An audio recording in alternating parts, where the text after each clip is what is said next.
and welcome to SG Global News. From 700 people joining the Catholic Church in the Archdiocese of Philadelphia this Easter, reflecting a 15% increase from last year, to an accidental bombing during joint US and South Korean military exercises which injured a Catholic priest and at least 15 others, we have many stories to cover.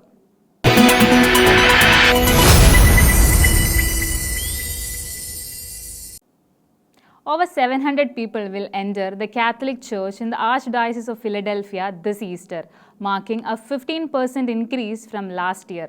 The group includes 322 catechumens receiving baptism, the Eucharist and confirmation, and 384 candidates who will be confirmed after previously being baptized in other Christian denominations. As part of their journey, they will participate in the rite of election and call to continuing conversion on March 8th and 9th at the Cathedral Basilica of Saints Peter and Paul in Philadelphia.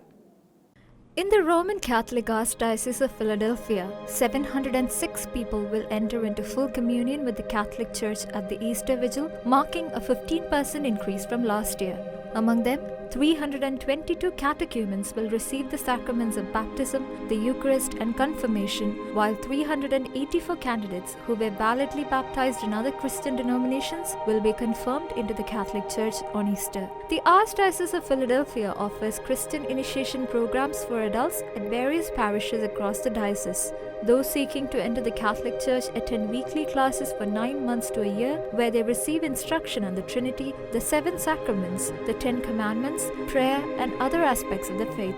This weekend, the catechumens and candidates will participate in the rite of election of catechumens and the call to continuing conversion for candidates. During the ceremony, they will inscribe their names in a book listing those chosen for initiation. The rite of election will take place on March 8th and 9th at the Cathedral Basilica of Saints Peter and Paul in Philadelphia. Archbishop Nelson Perez and Auxiliary Bishop John J. McIntyre will welcome and bless the 706 individuals who will enter the Catholic Church on April 20th. Wyoming Governor Mark Gordon signed the Religious Freedom Restoration Act, marking the state 29th to adopt the law, which safeguards individuals' right to participate their religion freely. The law is modeled after the federal version passed in 1993 under President Bill Clinton. Wyoming recently became the 29th state to pass its version of Religious Freedom Restoration Act, with Republican Governor Mark Gordon signing House Bill 207 into law. The bill passed with strong support in both the Wyoming House of Representatives and Senate, both of which are controlled by Republicans. This state-level version of Religious Freedom Restoration Act is modeled after the federal version of the law, originally passed in 1993 under President Bill Clinton. The law is designed to protect individuals' right to practice their religion freely. While most of the support for the measure came from the Republicans, opposition largely came from Democrats. The passage of this bill reflects ongoing debates about religious freedom and how they intersect with other rights and regulations. The policy states that state action shall not substantially burden a person's right to exercise of religion, even if the burden results from a rule of general applicability, unless it is demonstrated that applying the burden to that person's exercise of religion in particular instance is essential to further a compelling governmental interest or the least restrictive means of furthering that compelling governmental interest. The protection of the bill will apply to all state and local laws, ordinances, rules, regulations and policies and their implementation, whether statutory or otherwise, and whether adopted before, on or after the effective date of this act. A Kansas-based satanic group has announced plans to hold a controversial black mass at the state capitol on March 28, sparking outrage among Catholics. In response, the Catholic bishops of Kansas have condemned the event and are exploring both legal and spiritual measures to oppose it. Catholic groups nationwide are mobilizing petitions and protests, urging the public to stand against this act of public sacrilege. Catholics across the country are appalled by a Kansas-based satanic group's decision to hold a black mass at the state capitol on Friday, March 28th. Satanic Grotto, an organization that describes itself as a group for Satanists and allies walking the left-hand path, announced the event on social media. According to the post, the event is intended to dedicate the grounds and our legislature to the glory of Satan. It further states, quote, "We will be performing rites of the Black Mass and indulging in sacrilegious blasphemy. God will fall and Kansas will be embraced by the black flame of Lucifer. Hail Satan," end quote. The Catholic bishops of Kansas issued a joint statement condemning the event and stating that they are exploring both spiritual and legal recourses. The bishops emphasized that this explicit demonstration of anti-Catholic bigotry is an insult not only to Catholics but to all people of goodwill. They also urged everyone to pray for the conversion of those participating in the event. TFP Student Action, the student wing of the American Society for the Defense of Tradition, Family and Property, has launched a petition to stop the Black Mass at the state capitol. The petition, addressed to Kansas Governor Laura Kelly and Topeka Mayor Michael A. Padilla, has already garnered the support of over 23,000 individuals. Additionally, the American Society for the Defense of Tradition, Family and Property, along with America Needs Fatima, has launched a nationwide campaign to protest this grave offense against God. The groups are also planning a rally of reparation outside the Capitol with the date, time, and location to be announced once the necessary permits are secured. Last October, Catholics across the country held nationwide prayers, holy hours, and Eucharistic processions in reparation for a Black Mass organized by the Satanic Temple of Atlanta. In 2023, a statue of Baphomet was displayed at the Iowa State Capitol. However, according to America Needs Fatima, this is the highest platform Satanism has ever been given in the United States. The organization has called on Catholics to fight against this demonic sacrilege that is unprecedented in the country's history. Rear Admiral Daniel Hagari, an Israeli military official who became a household name in Israel and abroad by appearing in daily videos explaining Israeli military actions in Gaza, is stepping down as military spokesman after serving the position for 2 years. Hagari rose to prominence after frequently appearing in videos published on the Israeli Defense Forces X account, primarily dealing Israeli operations against the Hamas masterminds behind the October 7 attacks.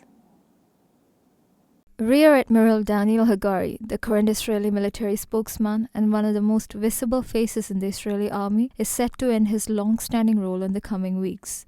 Regarded as a symbol of Israeli resilience during the October 7, 2023 attack and subsequent events, Hagari took office in March 2023 and played a key role in the military's public communication. An articulate and effective communicator, videos starring Hagari served as a source for people to stay updated about Israel's military pursuits and Hamas's aggression on Israeli soil. Born to American Jewish parents in 1976, Hagari joined the Israel Defense Forces in March 1995 at the age of 19. He then rose through the ranks of the Israeli military and was assigned as the commander of Battalion 934 at the age of 28. In 2007, Hagari was promoted to the position of Lieutenant Colonel, a position he held until 2013. After taking a hiatus from his military career and serving in distinguished administrative roles, Hagari returned to the force and was promoted to the rank of colonel in 2015. Hagari, who is fluent in both English and Hebrew, was considered best suited for the role of Israeli military spokesman by then Defense Minister Yoav Gallant, who appointed him to the position on March 29, 2023. Israeli media reported that Hagari's resignation was part of a reform initiated by the new Israeli military chief, Lieutenant General Eyal Zamir, to make the Israeli military more professional.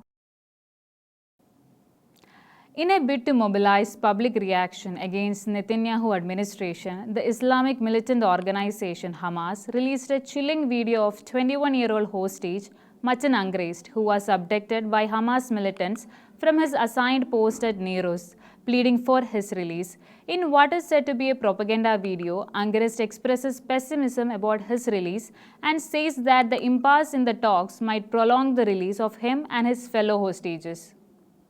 On Friday, Hamas released a chilling video of Matan Angrist, a 21-year-old IDF reservist who had been held captive by Hamas for a year. In the video, which has been circulating on internet since its publication on Friday, Angrist, who appears to be reading from a teleprompter, begs for his freedom in a seemingly orchestrated plea to the Israeli public and the US President Donald Trump. Throughout the video, Angrist details the ordeals he has been facing during his captivity and expresses pessimism about securing his release. release. He also states that, given the impasse between the warring sides and the delay in initiating talks about the second phase of the deal, the chances of a peaceful release for him and the remaining living hostages are diminishing. Israeli officials dismissed the video as an apparent effort by the terror group to mobilize public opinion against the Netanyahu administration and coerce the government into continuing the ceasefire deal. On Monday, Israel expressed its intention to extend the first phase of ceasefire deal in contrast to Hamas's desire to initiate the second phase. Since then, Hamas has criticized the Israeli decision and threatened to delay the release of the remaining 29 hostages. A South Korean parish priest was injured in a bombing accident during a joint US and South Korean military exercise on March 6. A KF-16 fighter jet accidentally dropped 8 Mk-82 bombs on the village of Nogok on Pocheon, causing damage to St. John Parish Church and several civilian homes. The South Korean Air Force issued a statement expressing deep regret for the bombing and the resulting civilian injuries.